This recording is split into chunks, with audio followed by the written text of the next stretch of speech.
Everyone, শুভ সরস্বতী পূজা। আজকে সরস্বতী পুজো, আপনাদের সকলকে জানাই সরস্বতী পুজোর অনেক অনেক শুভেচ্ছা ও অভিনন্দন। তো আমাদের এখানে কাছাকাছির মধ্যে এক জায়গাতেই সরস্বতী পুজো হয়, ওয়েস্ট বেঙ্গলের মতন। যেমন পাড়ায় পাড়ায় গলিতে গলিতে সরস্বতী ঠাকুর আসে, তো এই দিনের মজাটাই আলাদা। তো এখানে তো সেটা অতটা অনুভব করা যায় না। এখানে কাছাকাছির মধ্যে যে ঠাকুরটা আসে ওটা সুরজের স্কুলের থেকে একটুখানি কাছাকাছি ওটা। তো অন্যবারে স্কুল থেকেই যাই, এবারে আর স্কুল থেকে যাইনি। ও স্কুল ড্রেস পরে যেতে পছন্দ করে না। সবাই ভালো ভালো ড্রেস পরে থাকে, তো ওর কেমন লাগে। আর সেই জন্য এবারে বাড়ি চলে এসেছিলাম, এসে আমরা রেডি হয়ে তারপরে যাচ্ছি। আমি এই শাড়িটা পরেছি, আর সুরজ এদিকে আয়। আর এই যে সুরজ এই ড্রেসটা পরেছে। শুভ সরস্বতী পূজা।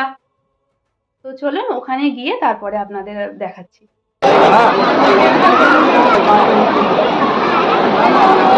আমরা ঠাকুরতলায় চলে এসেছি। আর এইদিকে দেখুন সবাই ভোগ খাওয়ার জন্য লাইন দিয়েছে। আর আমরা যখন আসি তখন পুষ্পাঞ্জলি হয়ে গেছিল, তো আমি ভেবেছিলাম আর হয়তো হবে না, কিন্তু তারপরে অনেক সবাই জমা হতে আবার আর একবার পুষ্পাঞ্জলি হলো, তো আমরা পুষ্পাঞ্জলি দিয়ে নিয়েছি। আর এখন আর একবার হচ্ছে। ভগবতী ভারতী দেবী নমস্তে। ঠাকুরতলায় কিছুক্ষণ সময় কাটিয়ে তারপরে দেখলাম ভিড়টা কম রয়েছে, তো আমরাও এবার খাওয়া দাওয়া করে নিচ্ছি।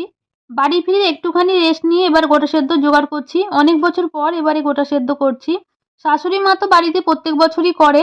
আমাদের মশলা গোটা, আমার বাপের বাড়িতেও আছে, কিন্তু ওখানে মশলা ছাড়া। গোটা সেদ্ধ সবাইকার থাকে না, আমার 3টে দিদির মধ্যে 2টো দিদির আছে আর একটা দিদির গোটা সেদ্ধ নেই। তো আপনাদের কার কার গোটা সেদ্ধ আছে আমাকে কমেন্টে জানাবেন, আর মশলা দেয়া নাকি মশলা ছাড়া।